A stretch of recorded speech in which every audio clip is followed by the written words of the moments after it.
আসসালামু আলাইকুম। ওয়েলকাম করতেছি solve math with Wadud YouTube চ্যানেলে। আজকে আমরা শিখব বীজগণিতের বেসিক বিষয়। আমরা গত ক্লাসে বীজগণিতের কিছু বেসিক শিখেছি, তারই ধারাবাহিকতায় আজকে বীজগণিতের আরও কিছু বেসিক জিনিসগুলো শিখে নিব। তো প্রথমে আজকে আমরা শিখব যোগ, বীজগণিতের যোগ। তো বীজগণিতের যোগ আমরা কিভাবে করতে পারি, যারা আমরা শিখেছিলাম বীজগণিতের যে চলকগুলো থাকে, চলকগুলোর সাথে সংখ্যা যোগ হয়ে বীজগণিতিক রাশি তৈরি হয়, বীজগণিতিক সংখ্যা তৈরি হয়, সেটাকে আমরা বীজগণিত বলি। এখানে আমরা যোগ করা শিখবো আজকে। আমি ধরলাম যে এখানে দিয়েছে এক্স প্লাস এক্স, এখানে এক্স যোগ এক্স, এই দুটোকে যোগ করতে বলছে। তাহলে আমরা এটা কী লিখতে পারি? এখানে আমরা এভাবে খেয়াল করব যে এটা একটা এক্স আর এখানে একটা এক্স, তাহলে কয়টা এক্স হইলো? দুইটা এক্স। তাহলে আমরা এখানে লিখতে পারবো 2x। এরকমভাবে যদি এখানে সংখ্যা যুক্ত করে এক্সের সাথে, আমি লিখলাম যে এখানে 4x প্লাস লিখলাম হচ্ছে 3x। তাহলে এরকমটা থাকলে আমরা কি করব, কিভাবে যোগ করব? তাহলে আমরা খেয়াল করব এখানে যোগ আছে, তাহলে আমরা মনে করব যে এখানে 4টা এক্স আছে আর এখানে 3টা এক্স আছে, তাহলে 4টা এক্স আর 3টা এক্স এভাবে খেয়াল করব। তাহলে 4টা এক্স আর 3টা এক্সে কয়টা এক্স হবে? 4 আর 3 7, তার মানে 7টা এক্স হবে। তাহলে আমরা এখানে লিখতে পারবো যে 7x। সেমভাবে আমাকে যদি এখন লেখা থাকে যে 5xy প্লাস 2xy, তাহলে এখন যদি খেয়াল করি আমরা আগের যে দুটো করলাম সেখানে একটা চলক ছিল এক্স, এখানেও ছিল এক্স, মানে একই রকম চলক দুইটা ছিল, এই জন্য আমরা বলতে পারি যে একই রকম চলক ছিল। কিন্তু এখানে যদি খেয়াল করি আমি দেখতে পাচ্ছি যে এখানে এক্স ওয়াই দুইটা চলক আছে, এখানেও এক্স ওয়াই দুইটা চলক আছে। যেহেতু দুইটা চলকই দুই পাশে একই অবস্থায় আছে, এই জন্য আমরা এটাকে যোগ করতে পারবো। তাহলে এখানে কি 5xy আর এখানে থাকলো 2xy, তাহলে দুইটা যোগ করলে কত হবে আমাদের? 7xy। কারণ এখানে আমি ধরবো যে 5টা xy আছে আর এখানে ধরবো 2টা xy আছে, তাহলে কয়টা xy হচ্ছে? টোটাল 7টা xy হচ্ছে।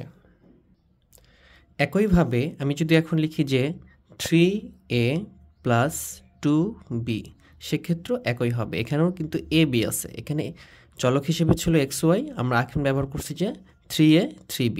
তাহলে কি আমরা এটাকে যোগ করতে পারবো? এখন আমরা খেয়াল করতে হবে, আমি যে আগে দুটো যোগ করেছি, এখানেও ছিল এক্স এখানেও ছিল এক্স, এই জন্য যোগ হয়েছে, এখানেও এক্স এখানেও এক্স যোগ হয়েছে, এখানে এক্স ওয়াই কিন্তু এখানেও এক্স ওয়াই, মানে দুইটা একই রকম একই সদৃশ্য যখন চলক থাকবে তখন আমরা যোগ করতে পারবো। এখানে যদি আমি খেয়াল করি যে এখানে কি আছে 3a প্লাস 2b, এখানে কিন্তু চলক চেঞ্জ হয়ে গেছে, এখানে আছে a আর এখানে আছে b। তাহলে যোগের ক্ষেত্রে যদি চলকটা আলাদা হয় তাহলে আমরা যোগ করতে পারবো না। তাহলে আমাকে এখানে কি লিখতে হবে? এখানে আমাকে লিখতে হবে, এটাকে যদি আমাকে অ্যান্সার লিখতে হয় তাহলে এটাই রেখে দিতে হবে যে 3a প্লাস 2b। আমরা কেন যোগ করতে পারলাম না? তাহলে এখানে a ছিল এখানে b ছিল, চলকের মধ্যে আলাদা আছে, একই রকম চলক ছাড়া আমরা যোগ করতে পারবো না। এখন যদি আমি এটাই লিখি যে 3a প্লাস আমি যদি লিখি যে 2a, তাহলে সেক্ষেত্রে কিন্তু আমরা যোগ করতে পারবো, কারণ এখানেও এ এখানেও এ। তাহলে আমি বলতে পারি যে 3টা এ আছে এখানে আর এখানে 2টা এ আছে, তাহলে আমি বলতে পারি যে এখানে টোটাল 3টা এ আর 2টা এ যোগ করলে হবে 5a। তাহলে এভাবে আমরা যোগ করতে পারবো। এখানে এ বি ছিল এই জন্য যোগ করা সম্ভব নয়, কারণ দুইটা চলকই একই রকম হতে হবে। এবারে যদি আমরা এরকমটা দেওয়ার চেষ্টা করি যে এখানে দিলাম আমি a স্কোয়ার প্লাস এখানে a স্কোয়ার, তাহলে এখন যদি খেয়াল করি এইগুলো কিন্তু সবগুলো ছিল এক চলক বিশিষ্ট। এখানে আমরা a স্কোয়ার দিয়েছি, এখানেও a স্কোয়ার দিয়েছি, সেক্ষেত্রেও এখানে a স্কোয়ার এখানে a স্কোয়ার, যেহেতু দুইটা একই এবং এটাকে বলা হয় পাওয়ার, যেটাকে আমরা ঘাতও বলতে পারি, এদের ঘাতও একই, তাহলে আমরা তখন এটা যোগ করতে পারবো। মানে এখানে দুইটা a আছে এখানে দুইটা a আছে, কিন্তু a স্কোয়ার বলতে এখানে a স্কোয়ার একটা এখানে a স্কোয়ার একটা, তাহলে আমি বলতে পারি যে 2a স্কোয়ার। এটা আমরা বলতে পারবো পাওয়ার যখন এক হবে তখন যোগ করতে পারবো। যদি এরকমটা হয় আমি লিখলাম যে 2a square plus 4a square. এখানে যদি খেয়াল করি এই যে চলক, সবসময় আমরা যোগের ক্ষেত্রে চলকটা খেয়াল করব যে চলকের অবস্থানটা কেমন। এখানেও চলক a স্কোয়ার এখানেও চলক a স্কোয়ার, দুইটা চলক কি একই রকম, সেক্ষেত্রে আমরা যোগ করতে পারবো, কোনো সমস্যা নাই। তাহলে এখানে 2টা স্কোয়ার আর এখানে 4টা স্কোয়ার, তাহলে 2টা আর 4টা স্কোয়ার মিলে কয়টা স্কোয়ার হবে? তাহলে 6টা স্কোয়ার হবে। তাহলে এভাবে আমরা যোগগুলো করতে পারবো। যদি আমরা আরও কয়েকটা দেখি, এখানে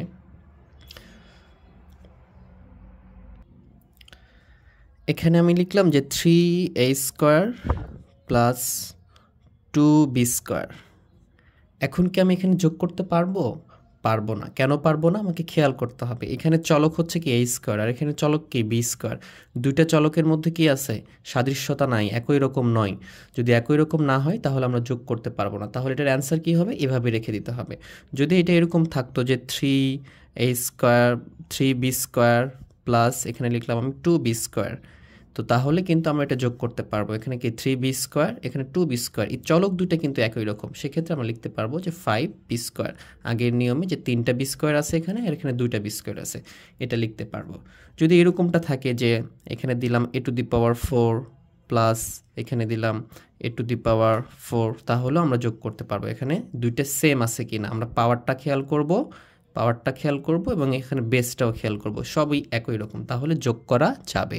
তাহলে আমরা লিখতে পারবো 2a টু দি পাওয়ার 4, এখানে একটা a টু দি পাওয়ার 4, এখানে একটা a টু দি পাওয়ার 4, তাহলে কয়টা হলো? 2a টু দি পাওয়ার 4। এরকমভাবে যদি আমরা আরও কিছু দেখি, এখানে লিখলাম যে 4a square b plus 3ab square, এখানে আমরা দুইটা চলক দিয়ে দেখতেছি, ঘাতও আছে, এদের উপরে পাওয়ার আছে। এখানে যদি খেয়াল করি এখানে কি আছে? এটা a স্কোয়ার b আর এখানে কি আছে? ab square. দুটো কি একই রকম? কখনোই নয়। এখানে দেখতে পাচ্ছি যে a স্কোয়ার b, এখানে কি ab স্কোয়ার। তাহলে যেহেতু এখানে চলকগুলো একই রকম নয়, তাহলে এগুলো যোগ করতে পারবো না, এগুলো এভাবে রেখে দিব। এগুলো কমন নেওয়া যায়, সেটা আমরা পরে শিখব। যদি এটা এরকম থাকতো, আমি লিখলাম যে 4a স্কোয়ার b প্লাস আমি যদি এটাই লিখতাম যে 3a স্কোয়ার b, এখন কিন্তু আমি যোগ করতে পারবো। এখানেও a স্কোয়ার b, এখানেও a স্কোয়ার b।